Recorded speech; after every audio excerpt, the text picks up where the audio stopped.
ഇന്നത്തെ വീഡിയോ എൻ്റെ കോളേജിൽ പോകുന്ന ഡേ ഇൻ മൈ ലൈഫാണ്. അപ്പോൾ ഞാൻ രാവിലെ 5:30 എണീക്കും കേട്ടോ. 5:30 എണീറ്റ് ഫ്രഷായി പിന്നെ ഞാൻ കോളേജ് ബസ്സിലാണ് പോണത്. അങ്ങനെ കോളേജ് എത്തി. കോളേജിലെ വീഡിയോ ഒന്നും എനിക്ക് അധികമൊന്നും എടുക്കാൻ പറ്റില്ല. ഇപ്പോൾ ലഞ്ച് ബ്രേക്ക് ടൈമാണ്. അങ്ങനെ ഞങ്ങളെല്ലാവരും കൂടി ചോറ് ഒരുമിച്ചാട്ടോ കഴിക്കുന്നത്. എല്ലാവരും ചോറും കൂടി ഒരു ഇതിലിട്ടിട്ടാണ് കഴിക്കുന്നത്. പിന്നെ ഞങ്ങൾ റെക്കോർഡ് വാങ്ങാൻ വേണ്ടി പോയി. അങ്ങനെ റെക്കോർഡൊക്കെ വാങ്ങി. കോളേജിലെ വീഡിയോ എനിക്ക് ഇത്രയൊക്കെ എടുക്കാൻ പറ്റുള്ളൂ. പിന്നെ അത് കഴിഞ്ഞ് കോളേജ് വിട്ട് ബസ്സിലിരിക്കുകയാണ്. എൻ്റെ വീട്ടിലേക്ക് പോകാൻ കുറച്ച് ലോങ് ഉണ്ട് കേട്ടോ. അപ്പോൾ ഞാൻ ബസ്സിൽ ഇരുന്ന് കഴിക്കാൻ വേണ്ടി ക്യാൻറ്റീനിൽ നിന്ന് കുറച്ച് കുറുക്കുറയൊക്കെ വാങ്ങിയിട്ടുണ്ടായിരുന്നു. അങ്ങനെ അതൊക്കെ കഴിച്ചു. പിന്നെ ഈ സ്ലൈസ് ഞാൻ പോണ വഴിക്കാണ് കുടിച്ചത്. പിന്നെ ഫ്രഷായി വീട്ടിലെത്തി ഫ്രഷായിട്ട് ഇങ്ങനെ കുറച്ച് നേരം വെളിയിലൊക്കെ ഇരുന്നു. അപ്പോഴത്തേക്കും പിന്നെ രാത്രിയായി. രാത്രി പിന്നെ റെക്കോർഡൊക്കെ എഴുതാണ്ടായിരുന്നു. അങ്ങനെ അതൊക്കെ എഴുതി.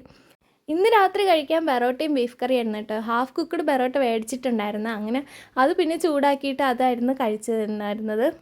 രാത്രിത്തെ അതായിരുന്നു. പിന്നെ അതൊക്കെ കഴിഞ്ഞ് കുറച്ച് നാരങ്ങ മേടിച്ചിട്ടുണ്ടായിരുന്നു. അങ്ങനെ അച്ചാറിടാമെന്ന് വിചാരിച്ചു. അങ്ങനെ നമ്മൾ ഷമീസ് കിച്ചണിൽ ഇത്താടെ വീഡിയോ നോക്കിയിട്ടാണ് കേട്ടോ അച്ചാറിട്ടത്. അടിപൊളി ടേസ്റ്റ് ആയിരുന്നു. അപ്പോൾ ഇന്ന് ഇത്രയൊക്കെയുള്ള വിശേഷം.